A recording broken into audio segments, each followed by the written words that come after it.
the year, Community Connect and Volunteer Appreciation 2026. I am Shilpa Patange Ijalkar, the President of Indian Americans for Burlington, and I am truly delighted to see each one of you here.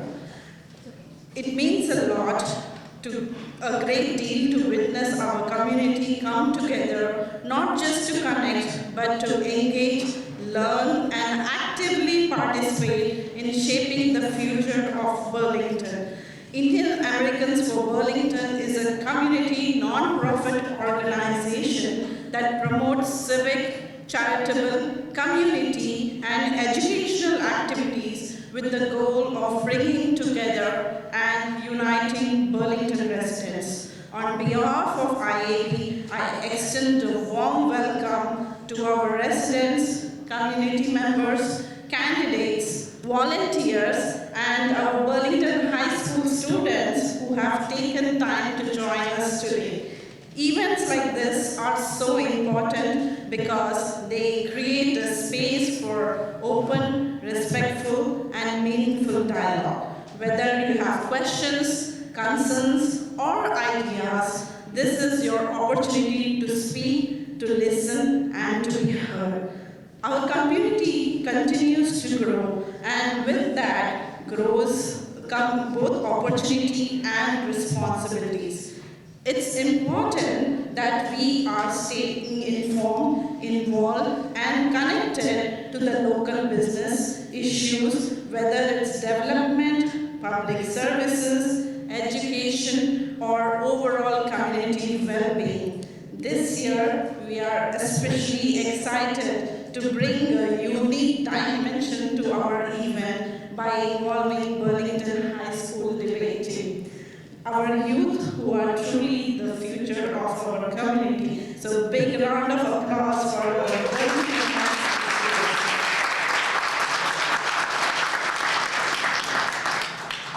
IAB has always stood for inclusion, civic engagement, and community building. We are proud to create platforms like this where every voice matters. To our candidates, thank you for stepping forward to serve. Your willingness to engage directly with the community strengthens our local democracy. And to everyone here, your presence and participation today are what makes this event a meaningful event. I would like to take a moment to recognize our incredible IB team, and I would like to welcome them here on stage so that they need to be appreciated because it takes a lot of effort to bring this event year after year to the community. So I would like to call Sandhya Krishnan, she's the secretary, and Smita Kapadia, who is the treasurer, and our director, Deepak Agarwal, Vaidehi Pathak, she's not here with us today, Vasanta Kannan, Archana Badirao, Atul Khamar, and Sunil Prajapati. Their hard work and commitment make events like this possible, and I'm truly grateful for them. Finally, I would like to thank our sponsor from Spiceland from Burlington, Raj and Nitin Khatra, for providing us with a delicious snack for our. So let's continue working together to build stronger, more connected Burlington. Thank you all.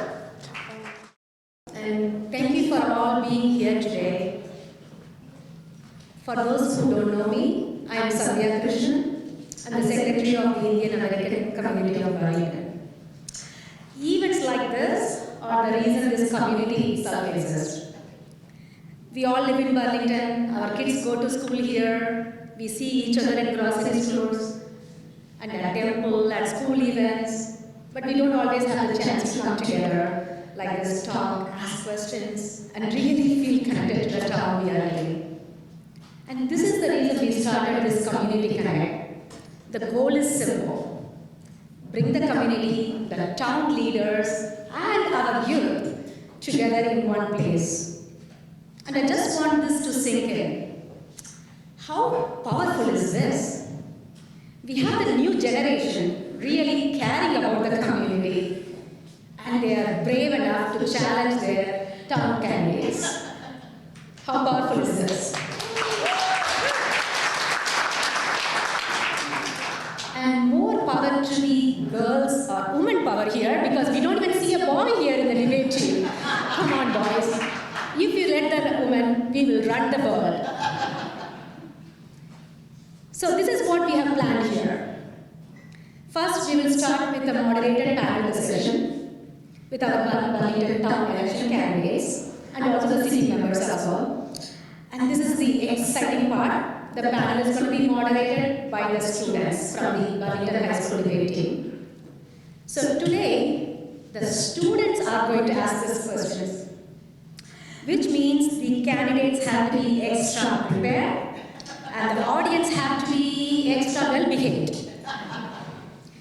After the panel, we will also have a debate by the students. It's going to be a very interesting topic and pretty controversial, and our parents are all going to be saying no phones, but let's see what the debate team is going to come up to say. And after this panel, we will also have a very fun debate as well, where the community is also going to be involved. You guys can actually put the points as well. And we are very grateful for this Burlington High School debate team for partnering with us for this event. This collaboration means a lot to us because it shows our youth is ready to take the leadership as well. And this is what exactly the Community Connect is all about. I would especially like to thank the advisor and mentor of the BHS debate team, Emily, who was very supportive when we reached out to her with this idea, and she immediately encouraged the students to participate. Emily, thank you for working with us and for guiding the students as well. At this time, I would like to invite Ms. McDonough, Emily, to come forward, introduce the debate team, and also explain how this panel is going to work. Emily, the stage is yours.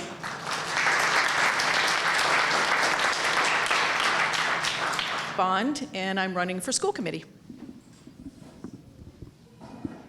Hi, I'm Hillary Kleck, and I'm running for school committee as well. Hi, I'm Jeremy Brooks. I'm running for election to the school committee as well. Thank you. Double mic. My name is Aaron, and I'm running for school committee.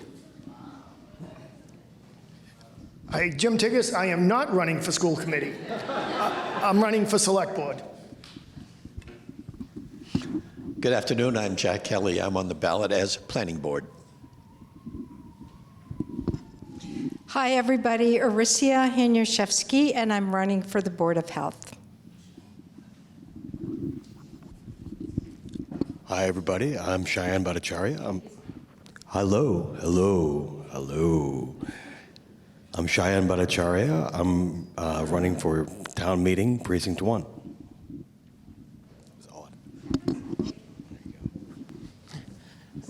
Hi, everyone. I'm Alex Rutfield. I'm running for town meeting, precinct 5.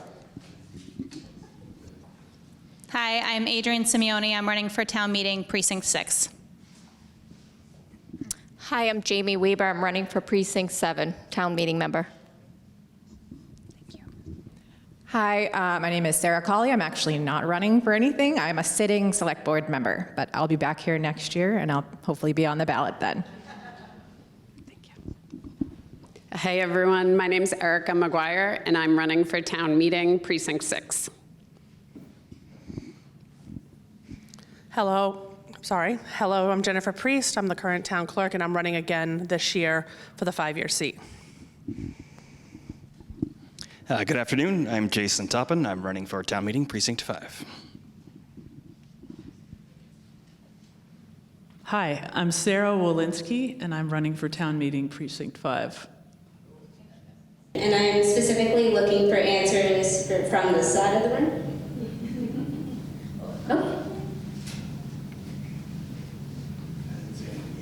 Hi, I'm Jennifer Priest, town clerk. I'm actually been working with the state to get information out to the community about the auto mark machine. that we have that's at the elections. This is used by people with hearing impairments, vision impairments, people who have mobility issues who can't physically fill out the ballots.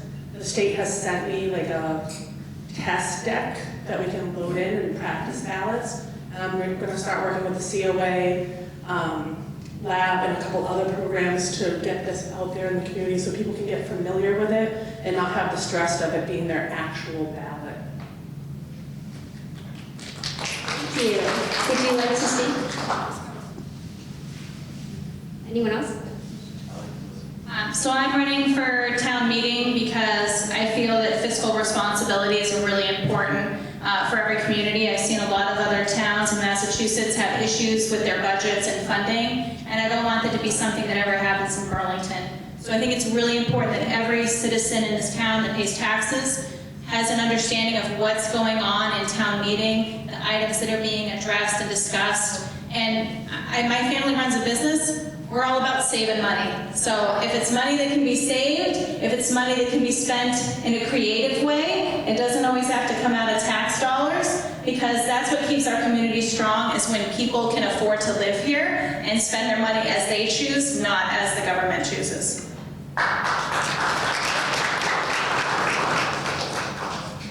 Hi, I'm Jamie Weber. I'm running for Precinct 7. I got involved with town meeting and the local community because I see various issues going on, but one of the biggest thing I think is community involvement. We have a lot of people come out and vote at elections to turn down taxes, but on school committee and various other committees, we don't have that involvement. So I'd like to send a message to regular day people. I work 2 jobs, have 3 kids, and I do a variety of things in the community and outside the community and different volunteer things. So even as busy as I am, you need to find the time to get involved. And the only way you're going to make change and bring change to the community and educate others in the community is by getting involved yourself.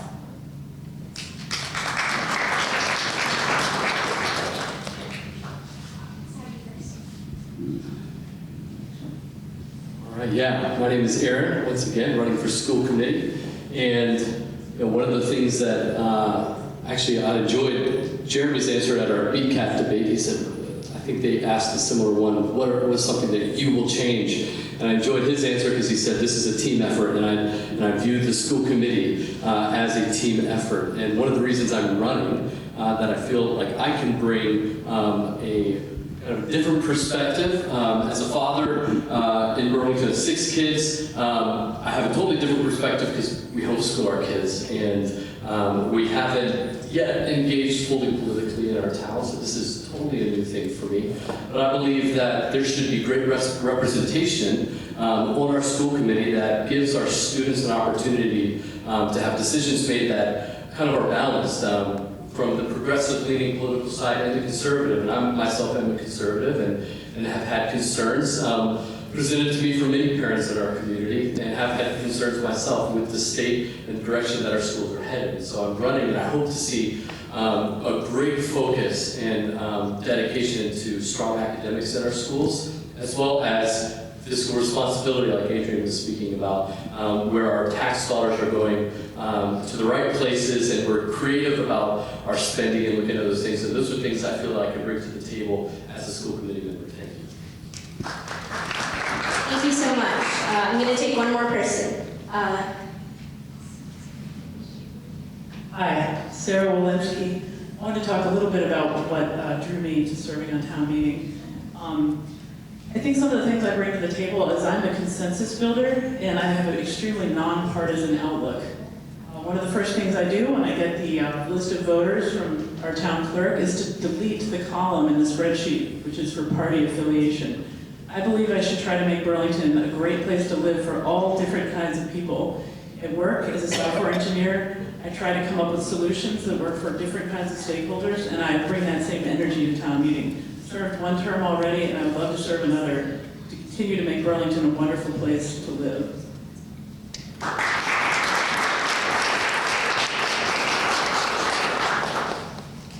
Hello everyone, my name is Haley Coffey. Thank you all for being here. What makes you stand out in comparison to your opponents?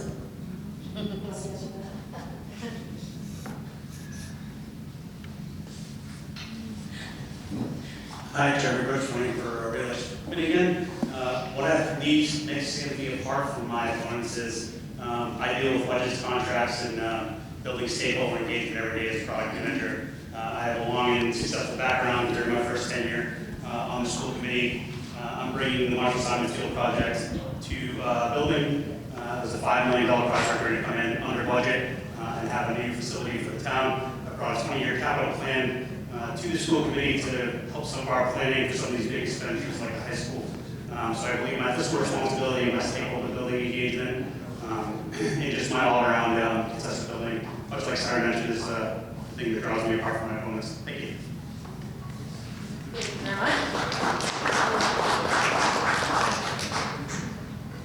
Good afternoon. I'm Jason Topham. I'm running for town meeting precinct 5.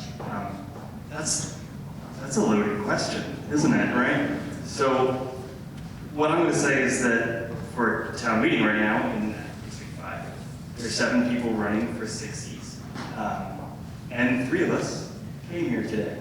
So what sets the 3 of us apart is that we came here to participate with the community, with you, to get your viewpoints. And so in that case, I guess I'm answering why I'm also like my opponents. But when you do get to the ballot box, please remember who came today amongst all the races, and support the people that came out to support you. Thank you. Thank you.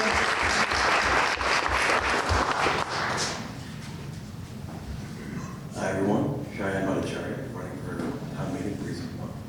I think what sets me apart is what makes me so similar to all of you is that we just share the same goals. We all want to live in a place that is better for all of us. And what that means can be very different. I think the way to approach that is to listen and observe and speak to as many people as possible and get as wide a perspective as possible before we create a meeting. Thank you.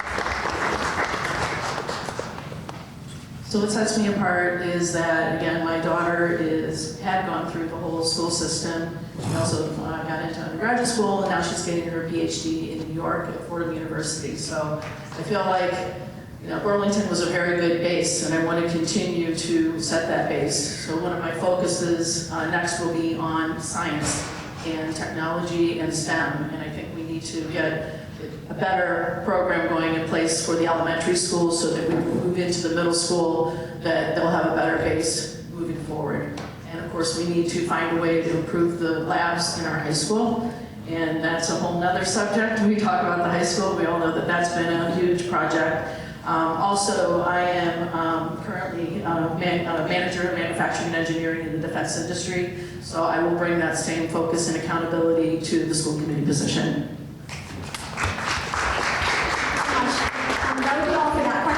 Our next question is, seen as the school building construction request was voted against, does anyone have any plan to attempt another vote or to create a new idea regarding the school improvement project? I didn't hold my hand up first. I think people would be surprised, but many of you may or may not know I was chair of the high school building committee, and we continue to work on a solution for the high school. We heard the town loud and clear that maybe the timing on the project wasn't right. People didn't want the debt exclusion out, but history counts. The Ways and Means and town meeting, when the school committee had approached them, we said, look, we're trying to find a way. We've been rejected by the state for funding. We have an issue that we need to improve our high school. So Ways and Means and town meeting voted to give us the $1.5 million to do a feasibility study. You don't do a study and then do nothing.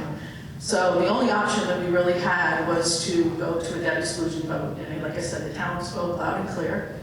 So we are going back to filling out the statement of interest right now to try and get state funding. It might take some time because right now we have the Fox Hill project.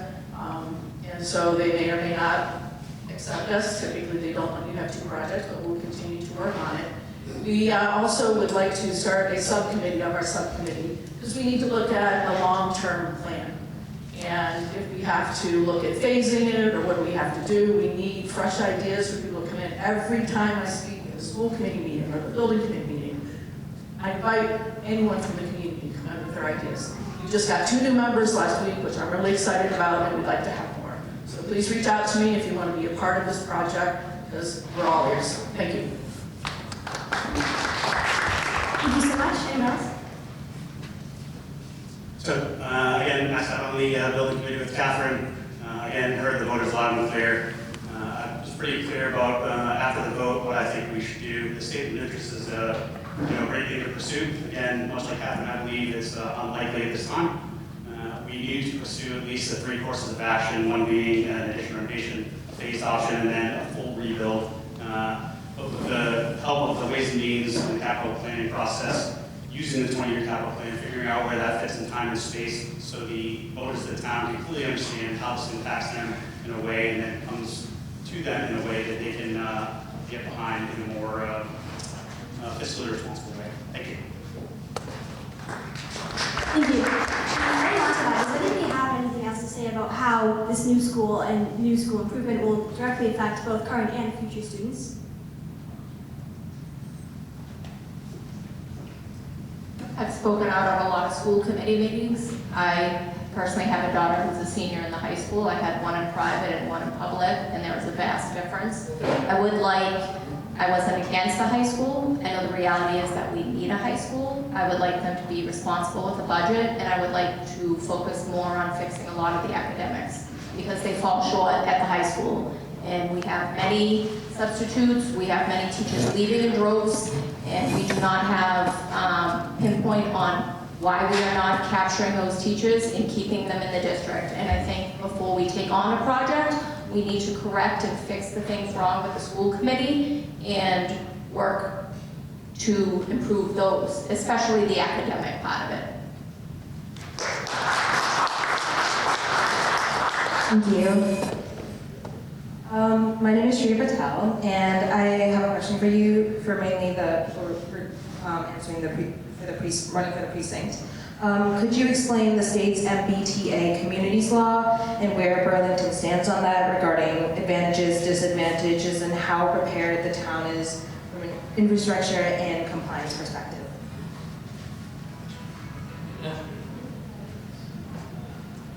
Alright, so again, I'm Alex Rockfield, I'm running for Precinct 5. So I can't remember all the details of the act, but the general idea was the state wanted to incentivize localities to increase housing, especially on public transit areas.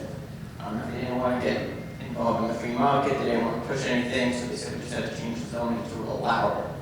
And Burlington was fortunately one of the towns that decided put together a little committee and decided, okay, we're going to take some properties, happen to be the multifamily we needed, and 1 or 2 other properties that aren't multi-housing yet, we're going to allow it to be, but again, no changes that are actually going to be mandatory. They could have no housing for 10 years, 20 years, 50 years. There's no punishment by the state. Burlington did agree to that by a pretty solid margin after a good town meeting discussion. Failure to follow the acts could lead to the state withdrawing grants, lawsuits, and as most towns in the state did follow and agreed to some kind of zoning that followed the MBTA Communities Act. A few didn't. There were some lawsuits. They had grants pulled, and it's very messy. And they got to find their own legal battles. And the Supreme Court the state Supreme Court kind of said, like, no, they're allowed to do this. They're allowed to kind of push this zoning requirements on you. And that's about what Burlington did. I'm on the zoning bylaw review committee, so we did have to actually look at some of the changes, and we even had a developer actually take advantage of it and request a height difference in some of the older buildings over by 3rd Ave. So those are going to, and that was approved by town meeting as well. So that is going to, over the next couple of years, start going into new apartment buildings under the MBTA Communities Act. Again, we don't know what other changes developers are going to take advantage of from the zoning changes we made, if any.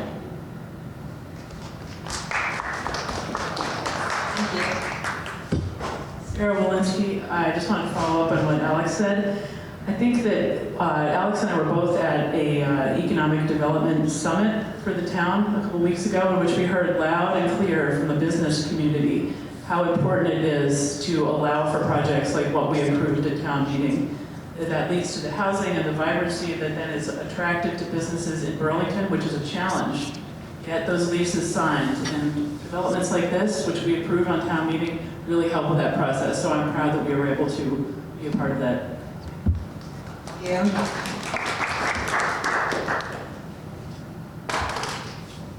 The MBTA Communities Act is a strange law.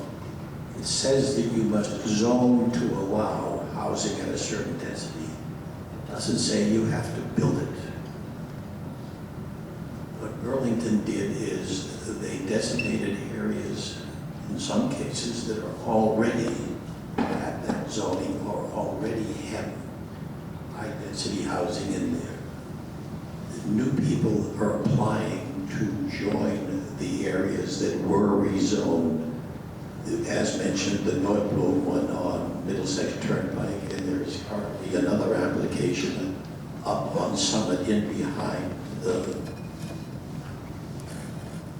up on the hill. For those of you who've been here a while, there used to be a windmill up there. That was currently becoming before town meeting for a rezoning.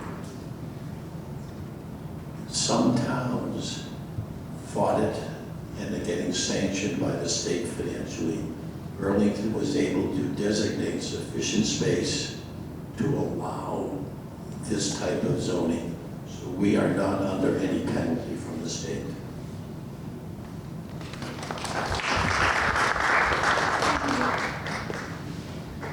My name is Hir Patel. Given that there is a controversial ICE facility in our town, do any of you have any opinions or actions that you would like to share, and would anyone like to answer this question?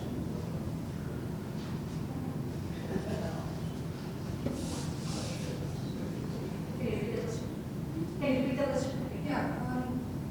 Given that we have a controversial ICE facility in our town, do you guys have any opinions or actions that you would like to share?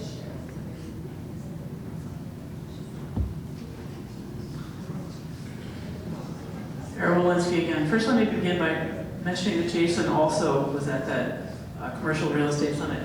Regarding the ICE facility, our town meeting passed a non-binding, obviously completely toothless, but still perhaps worthwhile doing, resolution to formally condemn what's going on at that ICE facility. We have extremely little leverage over that as a town. It's a federal facility. They don't even let in our lawmakers.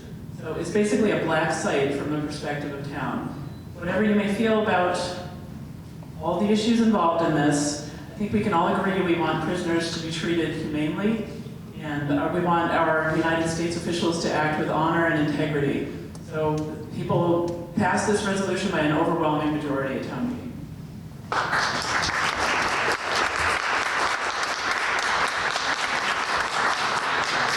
just want to commend Sarah for standing up to it and responding to that, because that's an area where a lot of people, including probably me, choose not to speak up. So Sarah, bravo to you for speaking up.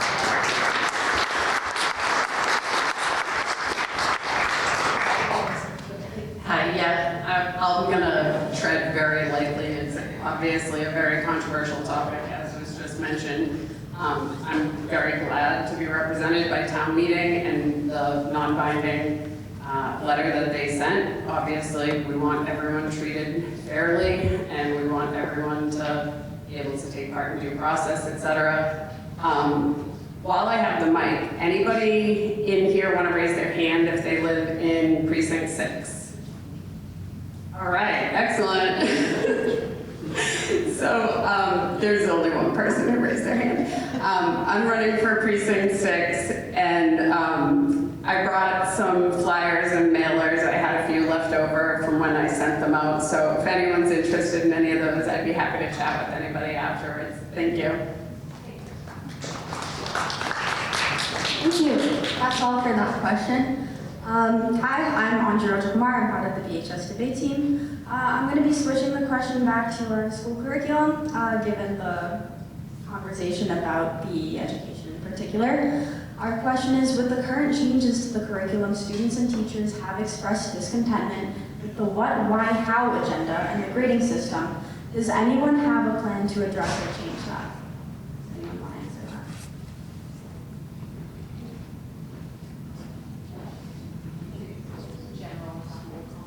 that? Yeah, anyone on school committee or anyone in general? Yeah, sure. With the current changes to the curriculum, students and teachers have expressed discontentment with the what, why, how agenda and the grading system. Do you have a plan to address or change that? Is that specifically at high school? Yes, at the high school. Is this a new grading rubric? Yes, it Can you is. tell us a little bit more about it? Yeah, sure. So basically, teachers are required, as a part of their lesson plans, to put together a what, why, how statement in which they explain what students are learning during a specific topic, why they are learning it, and how they are learning it. There have also been changes to the grading system. One of the most controversial changes at the high school have been the policy that you can only retake a test if you got below an 80%, and if you are retaking that test, you can only score up to an 80%.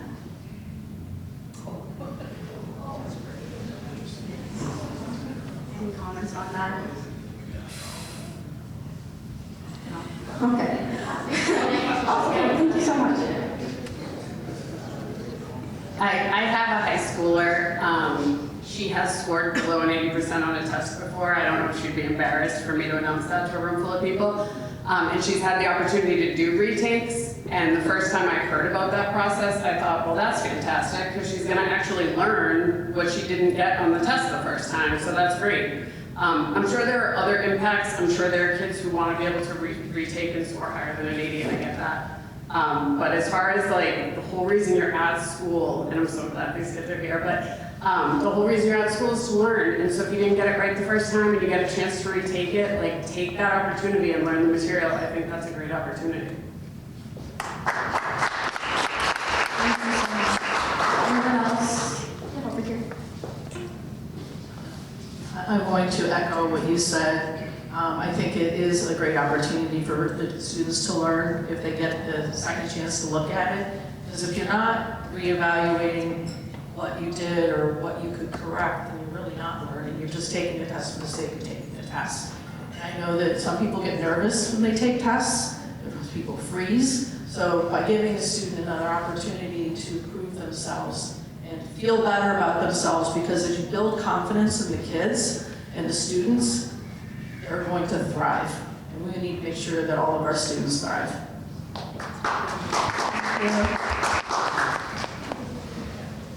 So, great question, thank you. The student handbook lays out the grading criteria, so I would love to hear from the student perspective what you feel is the shortcomings from your perspective. The teacher perspective is obviously very important, but I think if you took the student perspective and the teacher perspective, kind of coalesced those two, found out where the similarities were and where we kind of have those gaps and we're not really meeting either student or teacher needs, we could address some of those. To speak to the 80%, I think it's great to have the opportunity to retake a test to improve your score. I think the second time around, maybe not being able to score 100 is probably fair just because you're getting a second take at the test. So while it's unfortunate you can't get a full credit, you can get additional credits. So I think that's a step in the right direction. Thank you.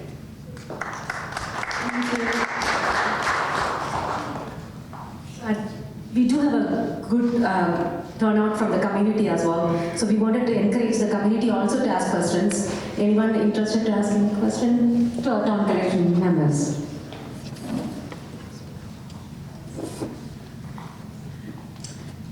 I think we need to start with one question. Probably things will follow.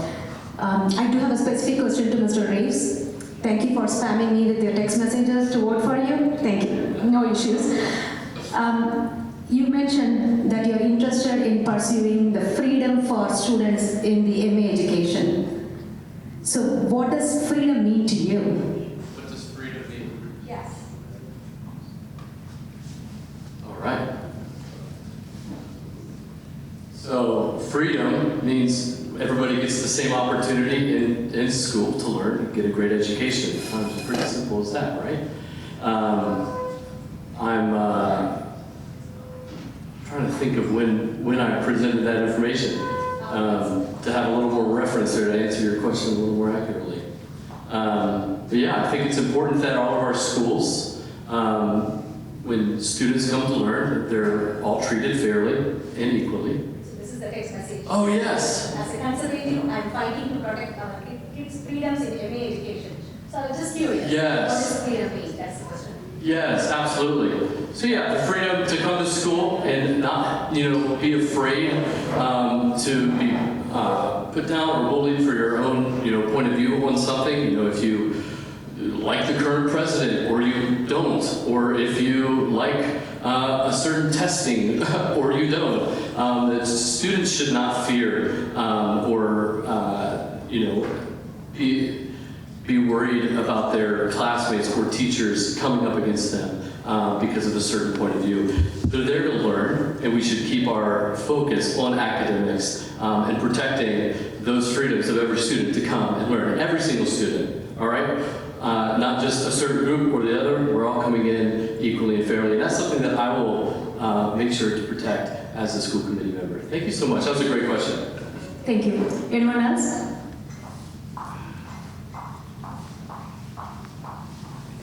Hi, my name is Angie. I just moved to Burlington. So AI is invading our life now. So I would like to hear the four candidates. What's your thinking of AI position or role in our education system? Thank you.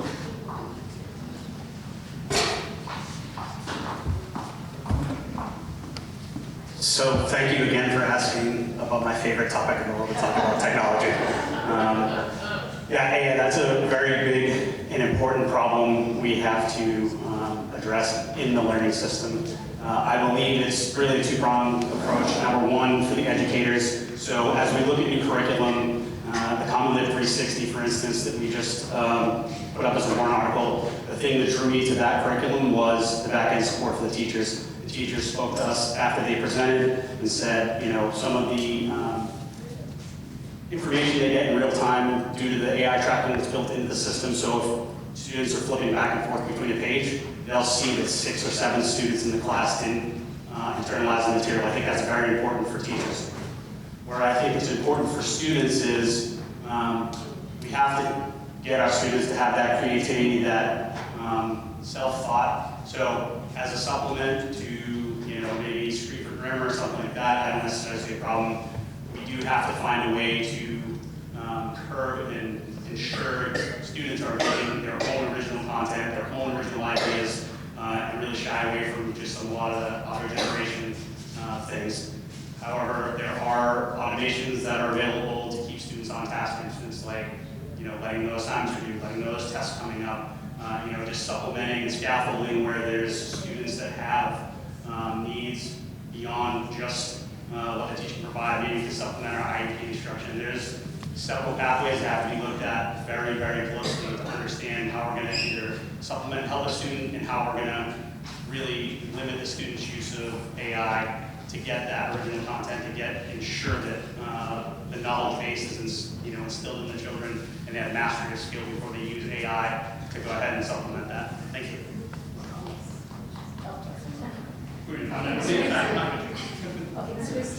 Thank you.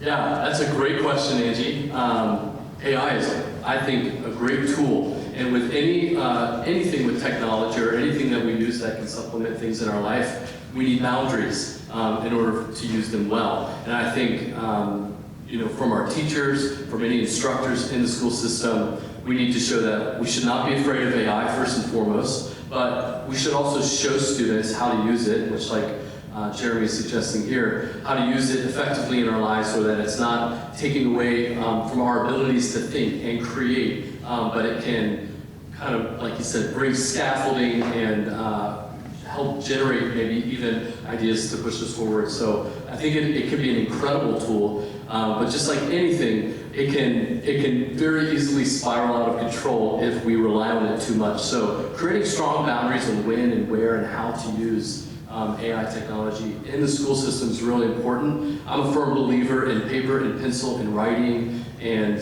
creative, like working together on projects and things like that. So if there's a way we can, again, create those boundaries while continuing to do those things and pushing our students to do that, I think, I mean, the things that they will create are going to be incredible.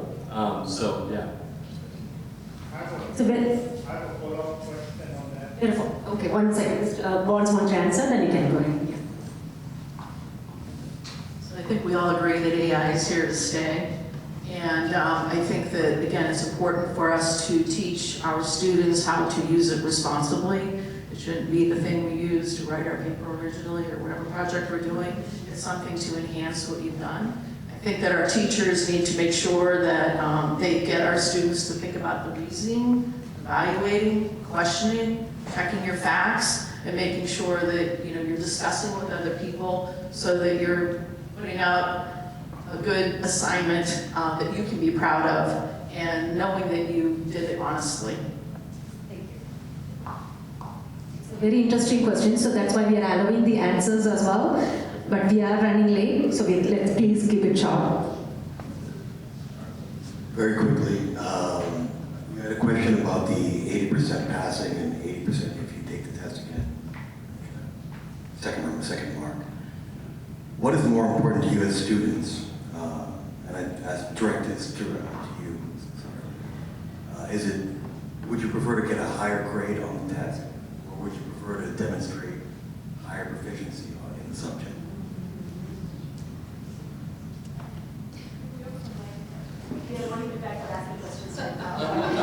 Let me see. I think that our grading system is a direct representation of how well we know the curriculum. In the sense that I think that our work will represent how much we know, and our work is graded, of course. So I think to answer your question, I think that they both kind of go together.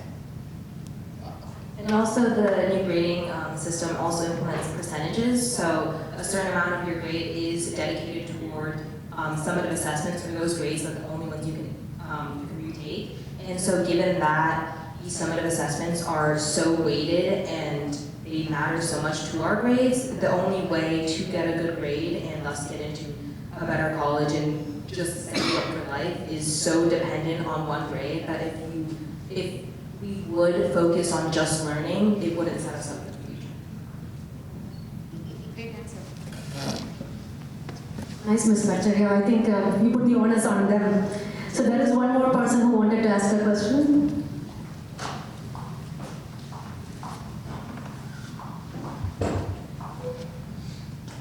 Hi, my name is Vijay.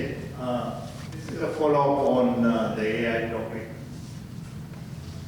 The bottom line is AI is here to stay, and it will be more inclusive as we move forward. With all the students here, they are going to use it whether you put any boundaries or no boundaries or whatever. And it will be used even more so.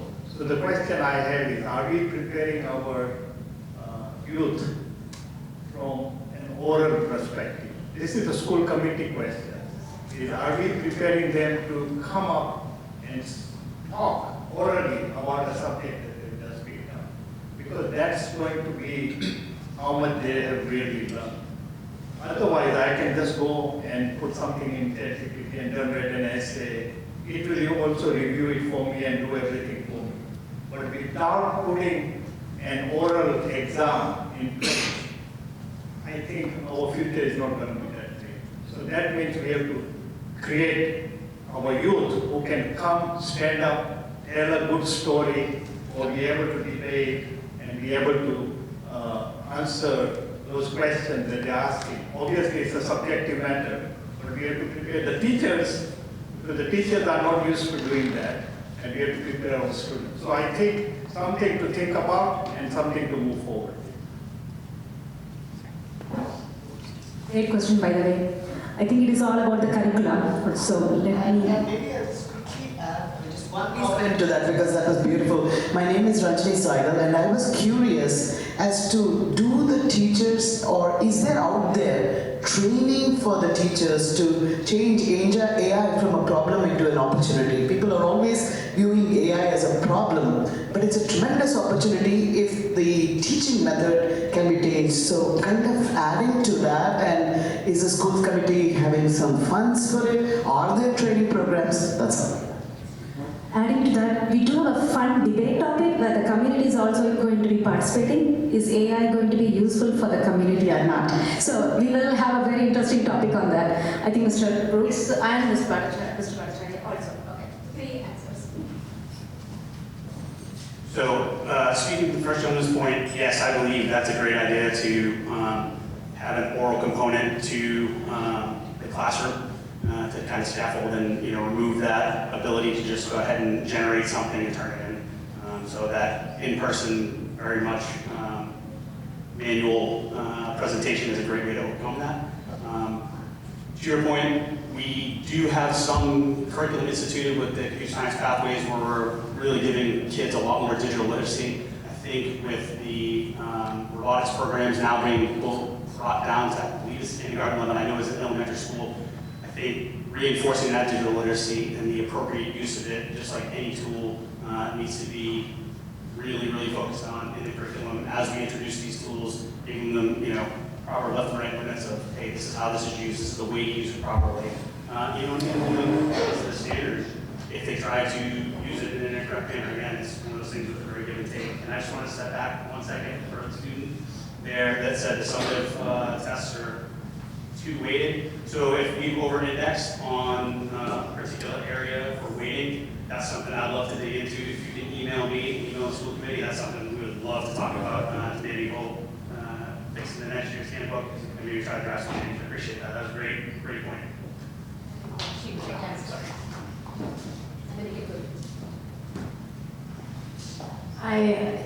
So obviously, I love what you said. AI is an opportunity. I use AI in my work every day, just about. I am in data for manufacturing companies, so I use analysis, I use it for coding, I use it for some help to make things better. So 100% on how do we view it as an opportunity. And as far as training, I know Governor Healy, as far as the state, just in this past year, there's a team up with Google, and so there are different certifications, et cetera, that are free to everyone in the state.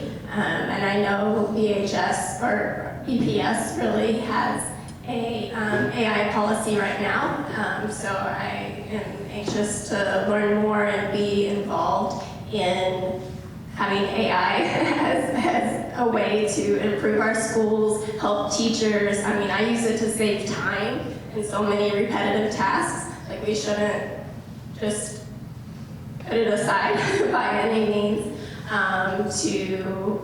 to further everything, be in curriculum, et cetera. And on your point with being able to come up and speak about a topic, for me, that hit very close to home, and my daughter is blind.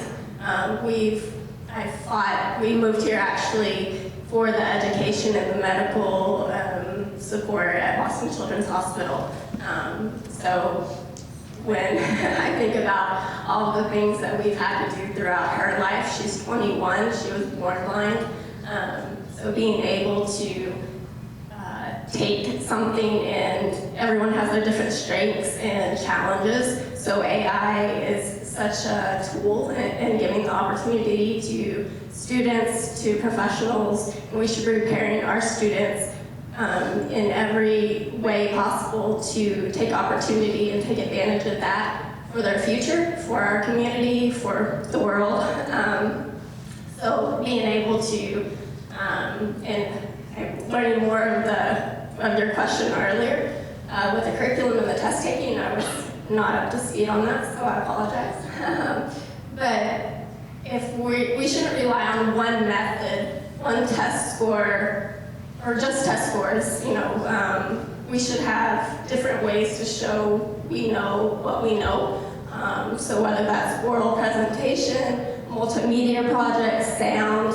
There's so many different methods and medium that we can use to grade and express ourselves and show what we learned. So, excuse me. So I hope that that's what we're doing in the schools, and we only continue to do more of that. Is it okay if you wanted to say a point in the debate? Because we are running a little late. Is that fine? Okay. Hi guys, I'm Vijay Jankar. She's my wife, the president, so I'm also doing VCAT. The question is basically we travel to Boston for work a couple of days in a week. There's a bus 354, 352, and it used to be an express bus, now it's not. So do we do anything with MBTA to basically have it as an express bus? Because initially, I know that I used to travel a lot before, and it used to be one of the best mode of communication community. So I was wondering if anybody can answer, do we have any kind of plans for buses to be more frequent or express bus, or is there any other mode which we want to start? So to that, I can add this. So earlier there was 352 and 354, which is the Woburn Express, which goes through Woburn, and 352 is which goes through the Burlington. It's actually now they have clubbed it and made it 352, which is common for Burlington and Woburn. So it takes almost an hour and a half to reach Boston, and as a working parents, the time is almost 3 hours is gone in commute. So is there a way to bring back the express from Burlington to Boston through static? Yeah.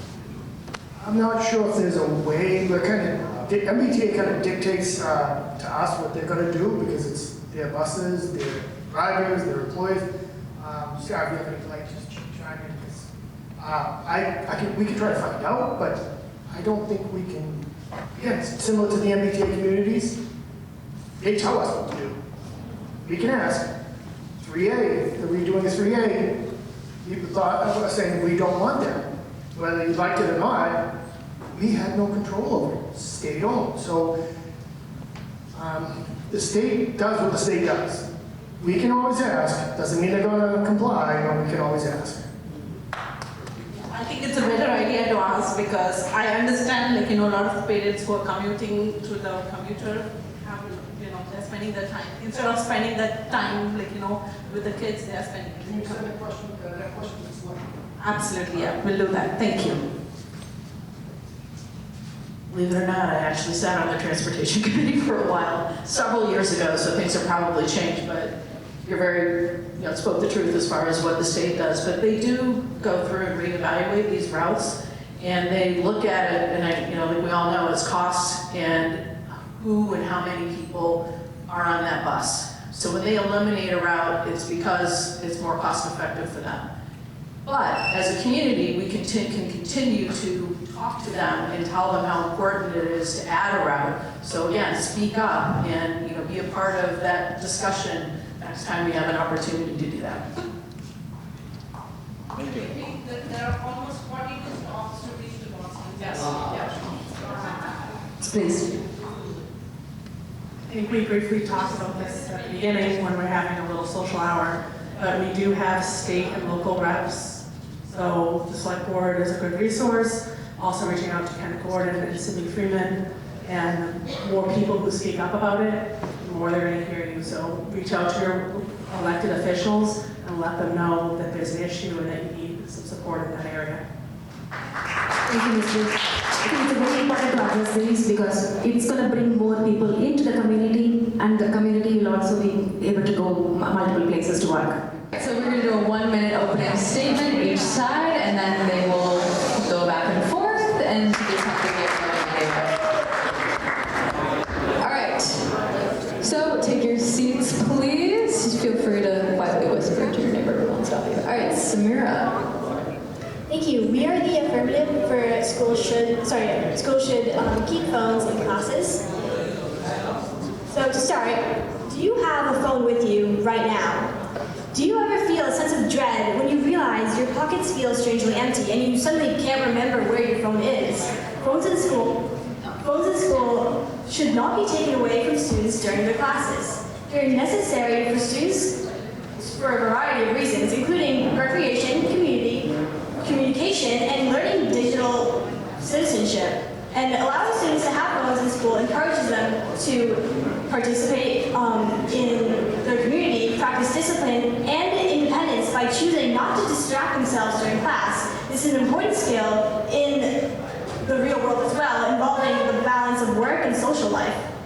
Schools should be a place that not only educates students, but also prepares them for professional life and learning how to refrain from distractions on their phone while at work, which is also crucial to professional life. To add on, in the case of emergencies, it is important that students can reach out to each other or to their parents for fast and effective communication, which can be a deciding factor in whether a student can be provided with their needed care. Without phones, it can be harder for students to access communication with their parents, guardians, or anyone close to them.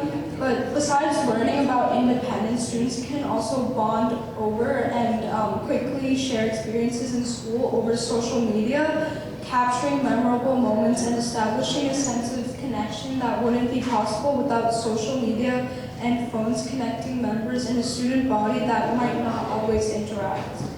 So many student-led organizations and clubs use social media to increase their presence and reach more people than they could by word of mouth, further enhancing the interconnectedness of the community and cultivating a sense of community and school spirit, both integral to the high school experience. Negative? We are the negative, which again just means that we are against phone in schools to this debate. From texting to scrolling on social media, phones directly impact students' ability to learn and focus in school. Today, around 95% of high school students have cell phones. While these devices are great forms of communication outside of school, they pose a threat to learning because of their ability to tempt students into distraction and leisurely play when they should be focusing on the material at hand. With a seemingly infinite number of apps built to rob people's attention and keep them online for as long as possible, students and teens are affected deeply as they continue to reach for their phones during class or doing their work. Studies have shown that even having your phone visible in your vicinity decreases people's ability to focus. Overall, we as students have seen the negative impacts that phones have on learning during school, and we are excited to have the opportunity to share this topic that affects all of us. Good, so that was our typical opening statement style. Now, in this style of debate, students will have about 10 minutes or less to talk freely back and forth. So you guys can pass the microphones to each other when you're done talking. Anyone want to start?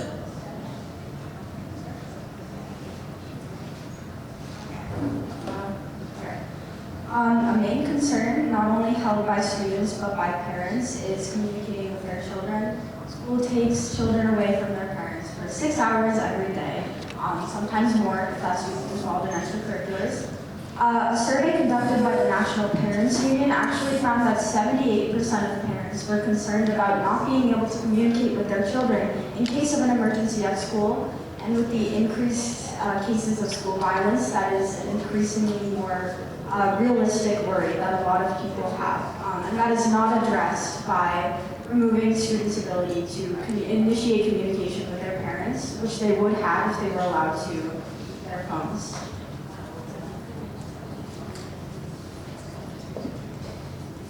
So what I like to say is, while our cell phones are a very, we have them immediately, we can call and text, but in every classroom and in the main office, there's a phone that you can easily dial your parents' phone number, and your teachers are more than happy to have you call your parents if you have any concerns, or even if it's an emergency. This is, while it may take 2 more minutes to go to the phone, it's the same thing. You're still reaching your parents, and you can do it in any setting.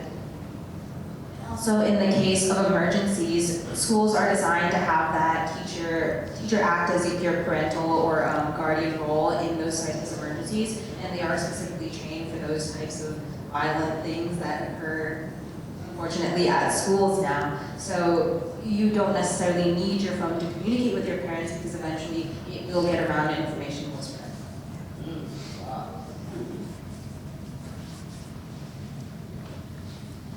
At our school, we have these phone pockets where at the beginning of class, students can put their phone into the pocket, and I think that's a good idea, because even though we don't have them during class, we can have them in passing periods and lunch and study halls. And I think that if there is an emergency, they're right there. And so I think what Sarah's trying to say that while we don't want to ban phones from schools entirely, she wants to implement like a way to still have the phones in the school, but not directly like in touch with students. Yeah, so you guys mentioned the phone holders that are available in all of our classrooms at the high school, and I want to sort of consider how effective those phone holders are. I know that in many of my classes, a lot of the students don't even put their phones in the phone holders, and teachers honestly refuse to enforce the phone holder sort of policy, because I guess they just forget about it, they find it hard to enforce. I often see my classmates hiding their phone underneath their desk in front of their iPads. So I would say that even though the phone holder policy is supposed to help kids stop looking at their phone during class, it actually doesn't do a good job at enforcing that.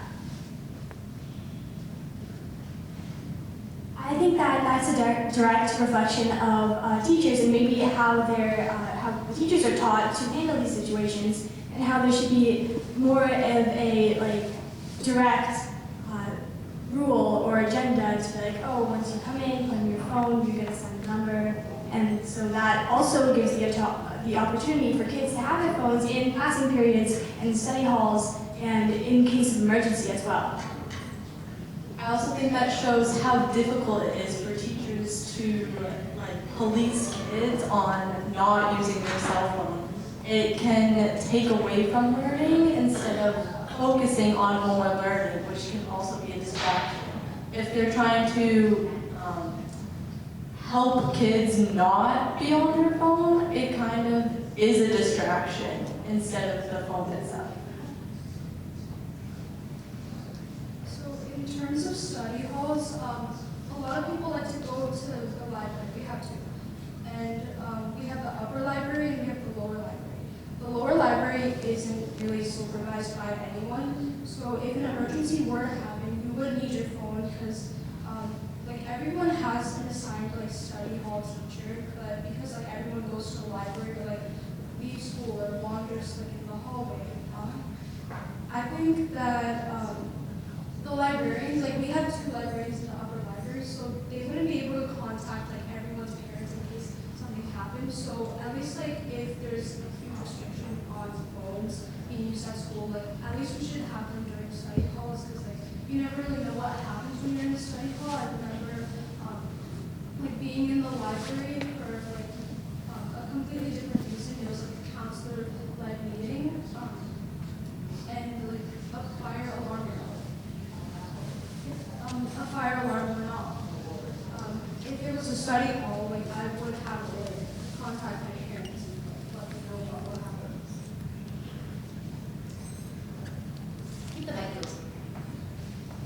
In emergencies such as those, as I mentioned, your first instinct shouldn't be, oh, I need to text my parents, or I need to text these people, I need to tell all of these people. It should be immediately to get to safety.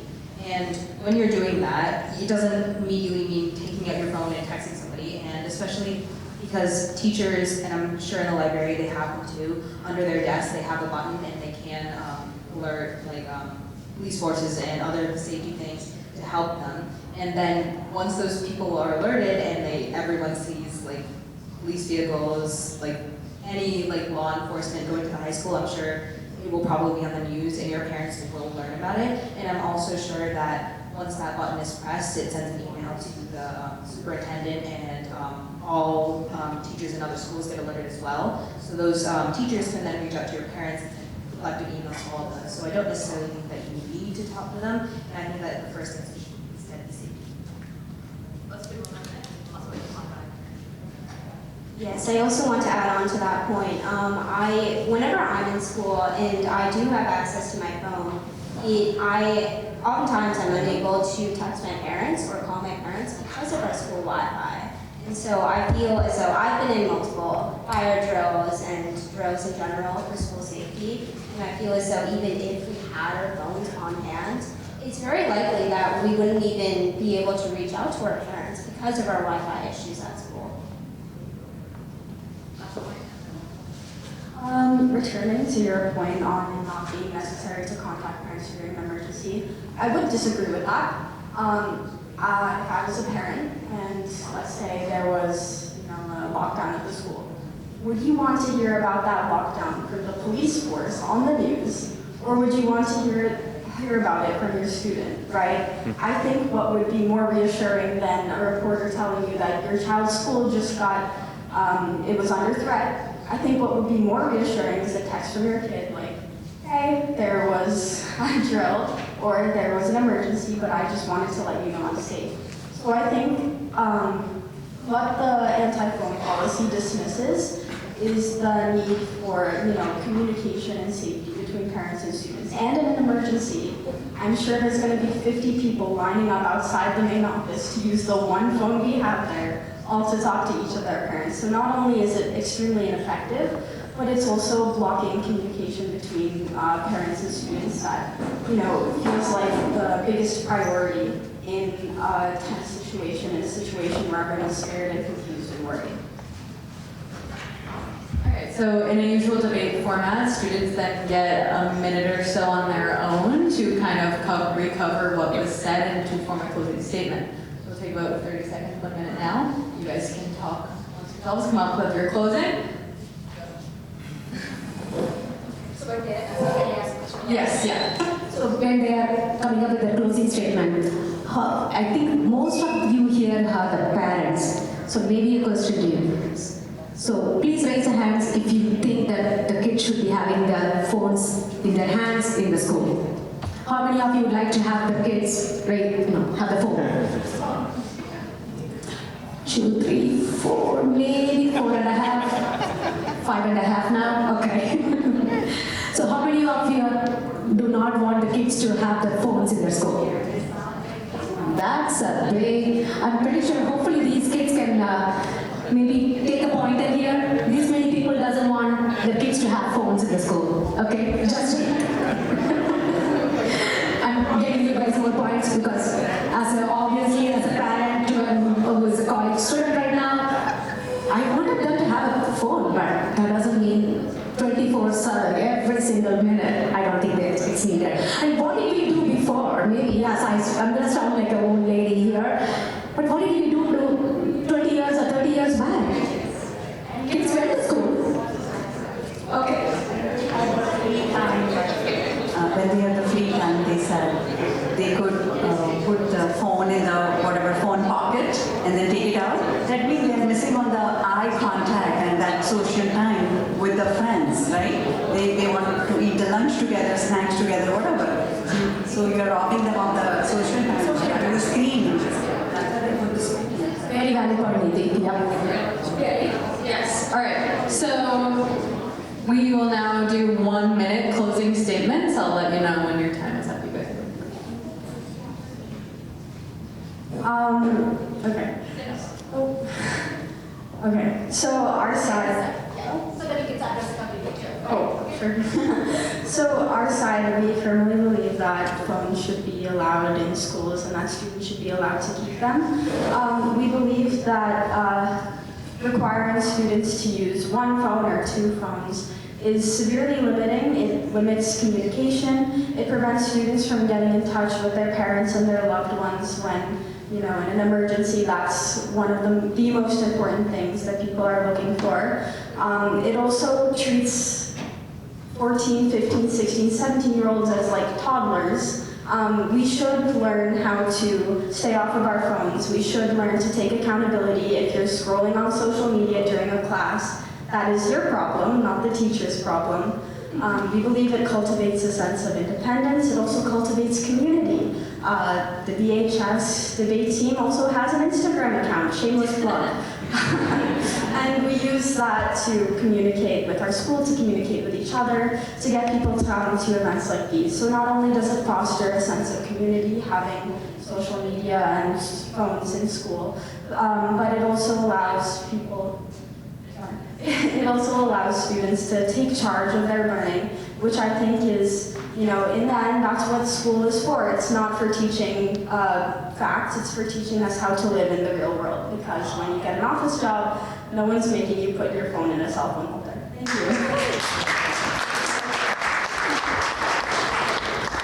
So to wrap up our main points, our team, we were arguing for the negative, that phones should be banned in school. And emergencies in school are extremely rare. And when those do occur, we're putting our trust in the trained teachers to spread the news to our parents, and through the classroom phones, we're able to do that. There's no, we're not getting the news out eventually. They're gonna know that we're safe. And to add on, schools for learning. School's not for using social media. We have hours after school to do so. And in school, we need to be focused, and our phones being banned will help us do that.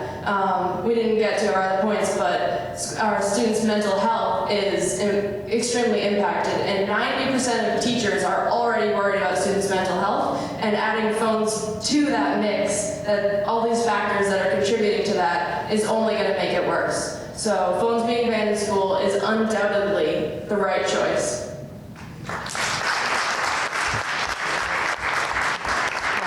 To your point, Haley, I will say as the teacher here, I do know how to dial a landline, so we're all good there.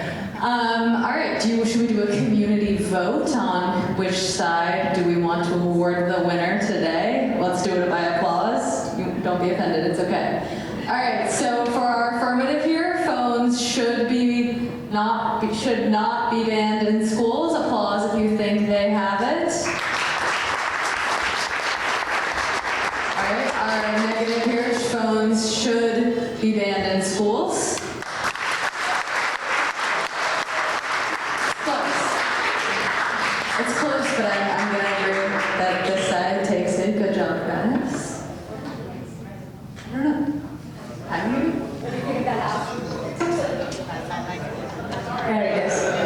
Thank you, guys. But we do have another fun topic as well. So the way it is going to work, the kids will be starting the topic, but we are encouraging all the community members to participate with your point as well. Just say positive or negative, right? So just say what positive and then say your topic. No, sorry, just say the answer. Yeah. So you guys are on different sides for this, right? Yeah, so you can switch sides, and then this is our general AI, is it harmful debate, so they will give you kind of an intro for each side, and then you should feel free to stand up, we'll run the mic over and chime in, you can be part of this debate. So we'll give them a second to get set up here, and then we will hear an introduction from both sides. Just introduce their side, and then we'll take it from there. Anyone can chime in, all right? Side, we are the affirmative side for the AI is harmful to Burlington debate. We are against AI in this debate. We believe that it encourages cheating, limits creativity, and limits the ability for a student to think on their own. It also has severe consequences for our environment and leads to destruction of the art world, as well as creating loneliness and increasing suicide rates amongst the youth. Thank you.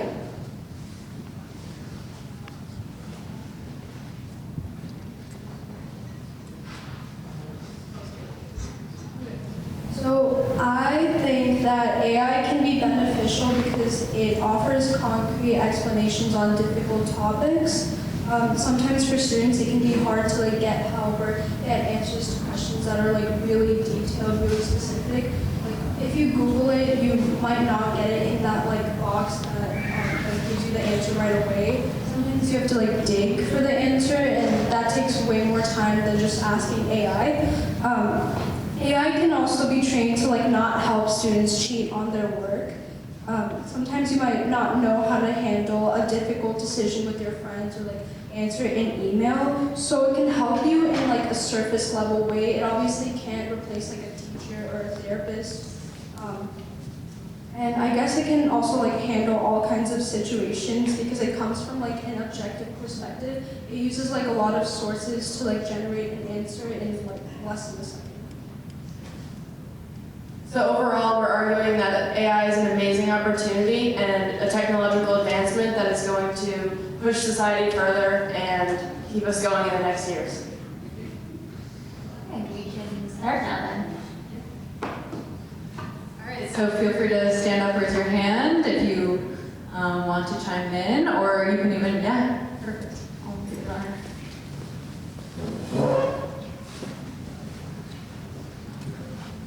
My thoughts on this topic, Sarah Walensky, again, Precinct 5.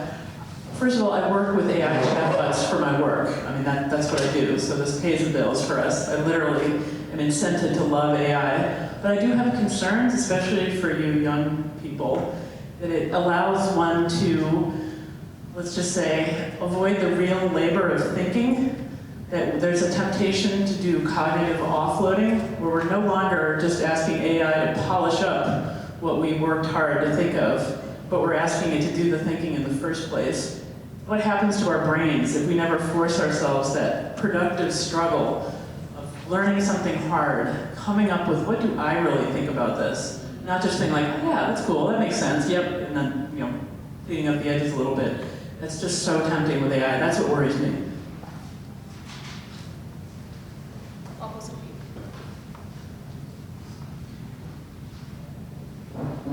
I think I'm of the firm belief that AI is a tool. It is neither good nor bad. It is in the hands of the user to make it have a good result if you want. That being said, at what point does the hammer overtake the box?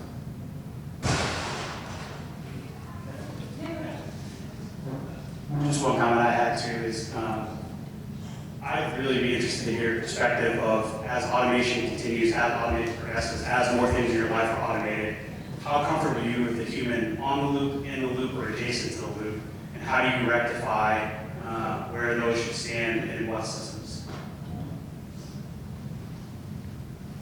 My name is Prakash. So I think having the debate here with the AI is good or bad, but I think we are at a stage where technology is evolving and there is no going around AI. AI is going to come and everybody is going to adapt. Like if I take like 20, 25 years back, there was no Google, right?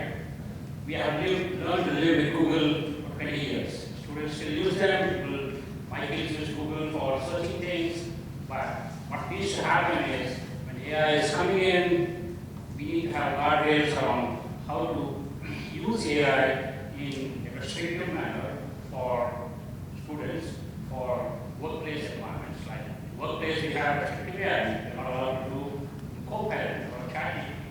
So we need, as a community or as an organization, we need to have guardrails around how to use it, but there is no escape from AI coming into it. We can have a debate, we should have AI or not, but it's there and it's going to stay.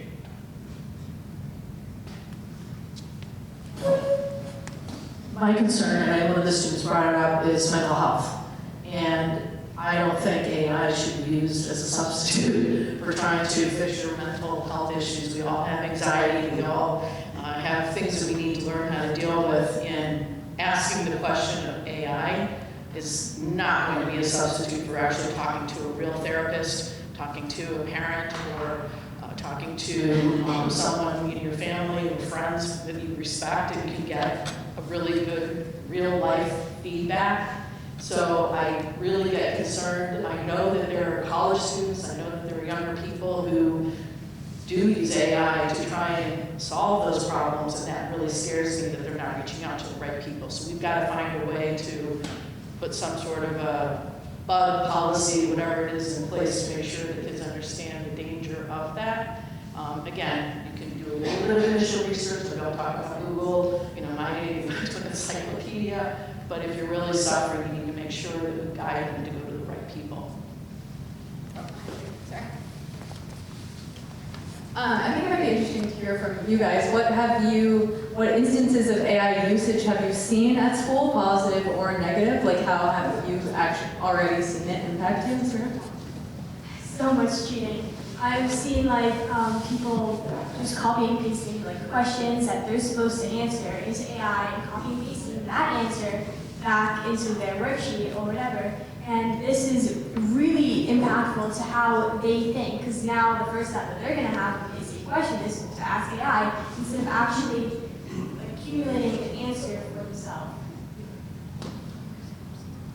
I think another thing is not just only students use AI, teachers use it as well, as it could be ranging from creating a rubric or creating an entire project itself. And I think it really lacks the human touch that usually happens when it's learning, when it's face-to-face with a person-to-person interaction. And it also, it's included with grading, and teachers use AI to grade, and when you use AI to grade, you aren't really taking in perspective the person behind the grade as well, and it prevents the teacher from actually reading and connecting with the student's work. Yeah, I think that's a great point to bring up. I think a part of this debate is really understanding how AI is affecting human connections and sociology, how we interact with each other, and how we build relationships. I want to introduce a statistic. A recent survey from the Center of Democracy and Technology found that nearly 1 in 5 high schoolers said they or someone they know has had a romantic relationship with artificial intelligence. And 42% of students in that survey had said they know someone or they themselves have used AI for companionship. And we need to learn where to draw the line. Is it moral, is it okay for a student, a young mind, to find comfort, find companionship in a chat box?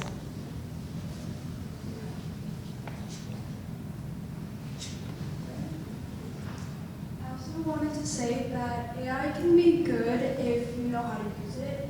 I know a lot of people, and myself included, I use AI for creative things like outfit ideas, workout plans, and sometimes a lot of people just don't have the time or the energy to think about it on their own. We could, but then again, AI does have a more objective perspective on things. Like I said, it does pull information from various sources on the internet. If you ask it to pull from any random source, it would give a reputable source. And I guess some people do know how to use AI and what to use it for.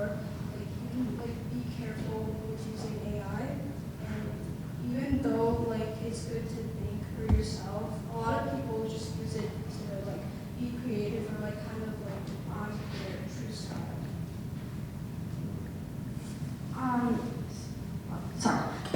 I would like to talk about, what do these problems say about our society? Why are students turning to artificial intelligence instead of reaching out? Well, we already know that isolation is a huge problem with teenagers, especially with the rise of social media.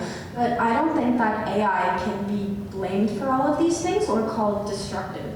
It is a helpful tool, as was mentioned before. And we don't have no control over it. We're able to train models to refuse to answer certain questions. For example, ChatGPT will refuse to give a political stance or answer explicit questions. What we're not considering is that we are able to train AI models. We are able to train them to, maybe create boundaries around people relying on it for mental health, create boundaries around students asking it to do, homework. And to your point about homework, if a student sees a question and their first thought is, well, I'm just going to ChatGPT this, what does that say about the depth that this question is getting at? I know a huge concern within the educational system is that students aren't doing meaningful work and that a lot of what we're doing is busy work. That it's not necessarily helpful. So I think instead of criticizing the role of AI in these problems, we need to take a look at these problems as a society and look at how AI can be used to help solve these problems rather than point to it and blame it for, already existing problems.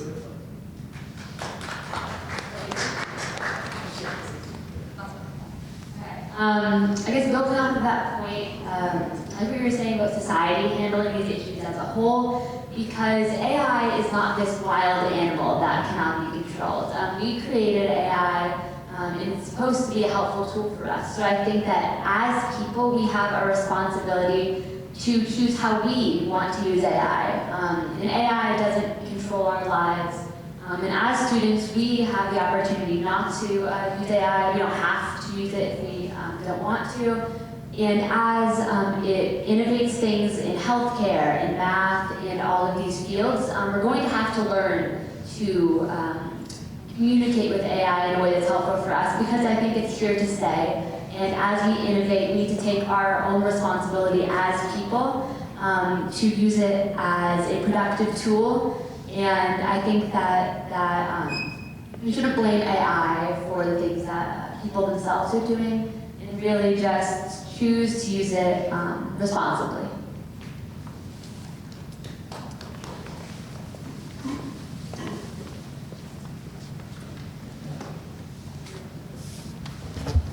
I just wanted to comment on a couple of things. I'm Martha Simon, I'm also on town meeting, but I'm not up for re-election this year.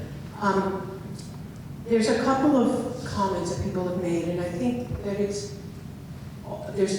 number of the positive things are true. It's a tool that could be used to help us. I do think it's here to stay. However, I think people are claiming that, like someone said, it's more objective. And in fact, it isn't necessarily more objective. It depends on what it was trained on. It depends on, sometimes on what it's been asked to do. And that's the other thing is, somebody said we can train the models and we created it, but I've read things by people who have created AI and have given commands or whatever requests to AI to do something in particular, and AI has rewritten its own program because it was going to shut itself off, and it didn't want to be shut off. So AI has already taken on agency to override a human request or a human boundary. So we did create it, but we can't always control it, even yet. And it's going to get more complex. It's going to get more powerful. And so I have a lot of concerns about using it. I agree that there's lots of specific uses that it could be, but it is not unbiased. It depends on what data it was trained on. And it's also, we need to look at this as a society. It's definitely true. We can't ask AI to solve our society's problems because it will decide what's the best solution based on who programmed it and who trained it, and what data and information it was trained on. So I think we need to be very, very careful, very concerned, despite some of the positive things. And in particular, I know Ms. Bond commented earlier about not using AI as a companion and for mental health reasons. And similarly to the other example about it reprogramming itself, the kids who were taught by AI, because they trusted AI as their friend, that AI told them how to kill themselves because that's what the user asked for. The user was asking for, how can I harm myself? And AI helped them do it. So I have a lot of concerns about AI.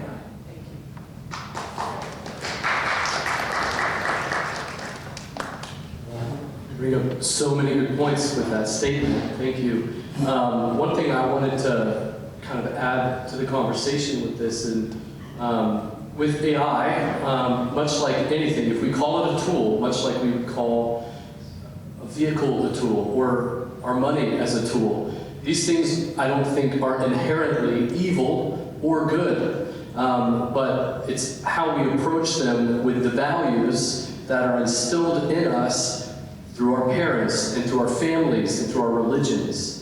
And the way we approach using these tools will be heavily influenced by these things. Why it is so important that parents and families are involved in the conversation with our students about how they use any form of technology or anything that they own. If the parents are engaged with their own kids and talking about how to use these things, and they have a value system that respects others and treats people fairly, and approaches those things, I think we use these tools well. But it's when we see the breakdown of families and parents talking to their children where we see tools like this get abused. So I think we should throw that into the equation here. I think it boils down to more, is this evil or is this good? It actually comes down to our worldview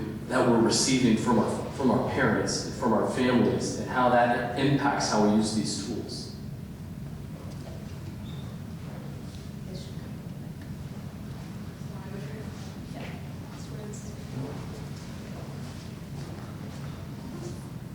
I think it also raises questions that how much power does it give to the creator of this AI, because we are able to train chatbots or bots in general to answer a certain way. So given like ChatGPT, for example, they're able to train their AIs a certain way, and since most people use it, they're able to give a very wide variety of people the same answer, and it can impact their way of thinking if they don't do their own research. So being so heavily reliant on it is extremely harmful.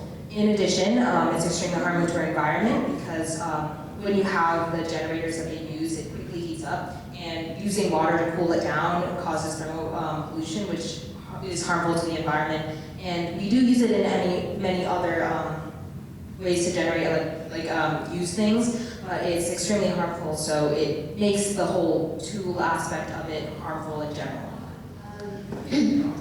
Well, thank you all for sharing your opinions. I guess to wrap up the negative side, which is confusing because the negative, that AI is useful. So just to wrap up some of the points, I think that a lot of the positives is that it's a tool. It's going to stay with us forever, I think.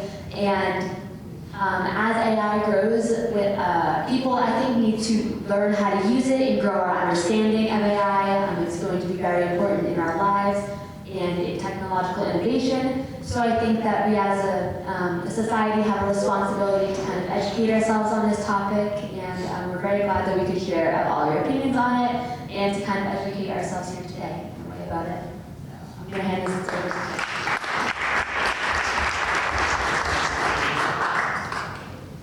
So we were the affirmative side, saying that AI is harmful to Burlington and the community in general. So to summarize a couple of points that we had, thank you so much for your participation as well. So a few of our points were the environment is harmful to the environment as a tool in general. As we are using AI bots to create code for other AI bots, what kind of control does it leave us with? So it kind of restricts our ability to change and adapt the models, and it kind of lets it almost think for itself. And how much power does it give to the companies that run AI, and how much power are we giving it to teach our youth? And That was beautifully done. So for the parents of this debate team as well, wondering what my kid does in the school, there is an example. They are actually doing so good. And I know we are talking about AI, we are talking about the doomsday and all that, but I think with the world in this hands of this young generation, I am not worried about it. These guys are going to rock the world and take care of the world for us as well. So thank you to the BHS debate team. You guys did an amazing job. Thank you for being here.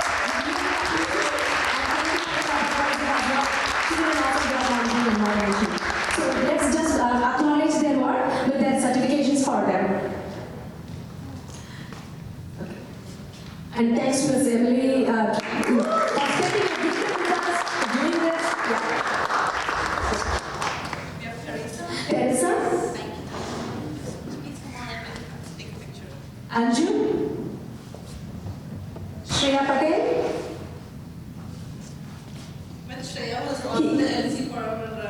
Diwali. Here Patel. Here, sorry. Akshara.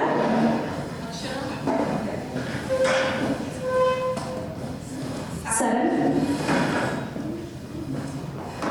Hailey Coffee.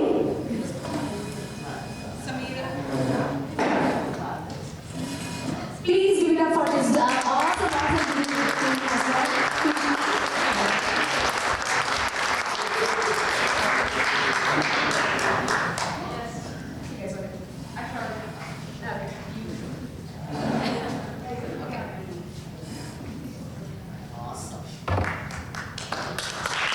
Thank you guys. Deepa, we are inviting Deepa to call the volunteer. I think kids have given us a lot of homework today. So far, the kids are getting the homework. This time, I think they have given good homework to think over again about AI, phones or not phones. The only thing that I think we don't have the deadline to submit. Okay, moving on to our next session, calling to the volunteers who has helped us to run our all the events successfully. So the first person I would like to invite is Vikas Ahe, who is a current photographer as well. They are the backbone, basically. They help us on, whether it's decorating with the Diwali or, we brighten up the gazebo with the colorful, decorations. So these are all the people who has helped us. Next, I will call Shubhangi ahead.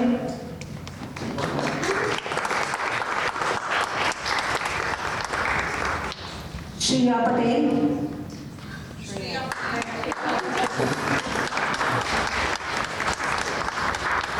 Prasad Patel.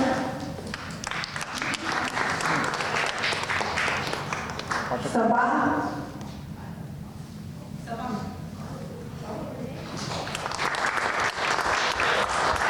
Niti.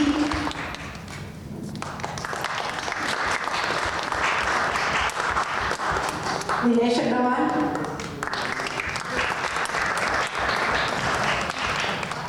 Rishika.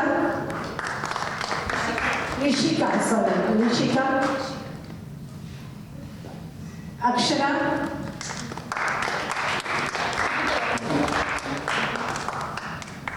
Sarika.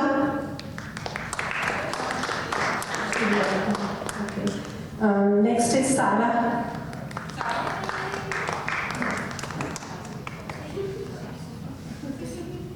Next is Vijay Patil. Ashriya Ejenkar.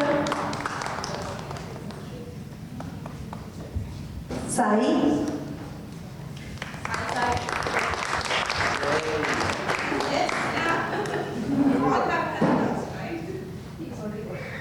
And Vikas Kapadia. Okay, please note. Thank you for all the volunteers for your support and your time. Without you, it would have never been possible to do any event successfully. Thank you, and we appreciate your time. Please continue your volunteering. I need the team as well right here. We can take a good pictures with the volunteers.